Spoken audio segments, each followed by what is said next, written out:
Hello everyone, and welcome to this very quick tutorial on the Snapseed app. What we're going to do is I'm going to show you how to take a photo like this, which was taken at Whitchurch Hospital in Cardiff, which closed down last year.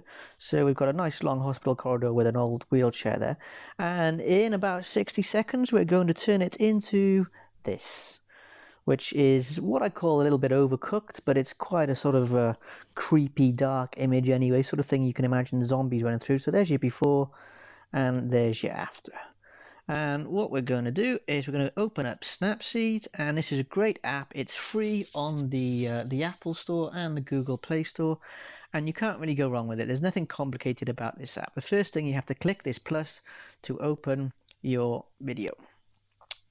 Open your pictures, and then we'll get the clean image, the first image, and along the bottom here there's tools, which I'm going to click on, and the magic button, well, the two top left, tune image and details. I'm going to go on to details first of all, and the way you make changes with this app is you click in the space below the image, and you literally drag it to the right. And we're dealing with the structure here, so if you just look at the brickwork on the right hand side, if I drag it all the way to the right, you can see all the little imperfections come out to play. And if we drag all the way down to the negative 100s, you can see almost the bricks disappear. Now, because this is quite a dark and spooky one, I'm going to want a bit of the structure coming out, and then I'm just going to click on sharpening as well. And you have to change it from the structure to the sharpening. You just have this icon at the bottom, which is like little faders going back and forth, and you just click on it to change that. And once you're happy with that, you click on the checkbox, the little tick at the bottom right, and you go back to the main screen where you can then load up some different ones. I'm going to click on Tune Image, which is top left, and by default you can see at the top it's on brightness, but if I click on the little adjust icon here, we've got all sorts of different options here. And the first thing I'm going to do is contrast on this image, because I know I want quite a dark and creepy looking.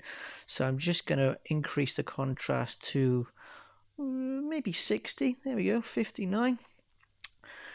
Saturation, I'm not going to play with much because there's not many colors in this, but I'll just show you. If you pop that up, this is what makes your colors really stand out in a photo. So if you've got flowers or something, or a nice landscape, it's going to bring out those lush greens that you see.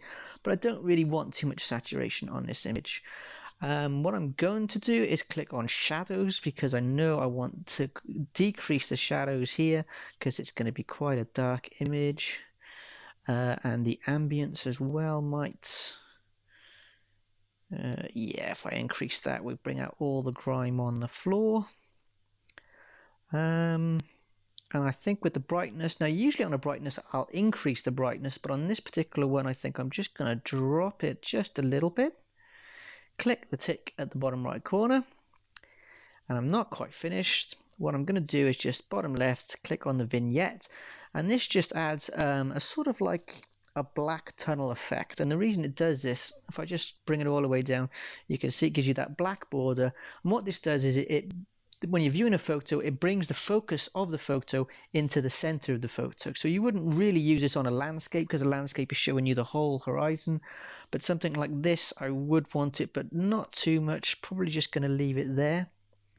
Again, click the tick, and what I'm also going to do is click on the lens blur option. And you can see here what I'm going to do is just click on the blue and drag it over to the wheelchair, because that's the sort of center of the focus.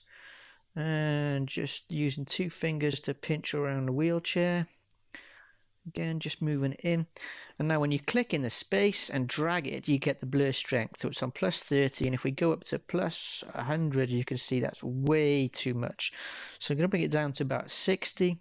Click on the adjustment for the transition, and this is just so you get a nice fade of the blur. You can see if I bring it all the way down, everything is blurred there. You just get a nice fade into the blur. And what I might also do is just go back to the vignette and just bring the vignette in a little bit. It's a bit too much, but that's cool. So there we go, that's what I'm happy with. Click on the export button, and it will export your image. And if I go back to the gallery, then that's more or less what we've got.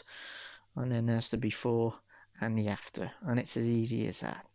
So get cracking with the Snapseed app, and you can try it with all sorts of different photos, whether you're outside, like I say, you've got flowers, you've got the beach around us, some trees and forests. Just try it with everything, and it's very trial and error. There's no right, there's no wrong. It's whatever you're happy with. Thanks for watching.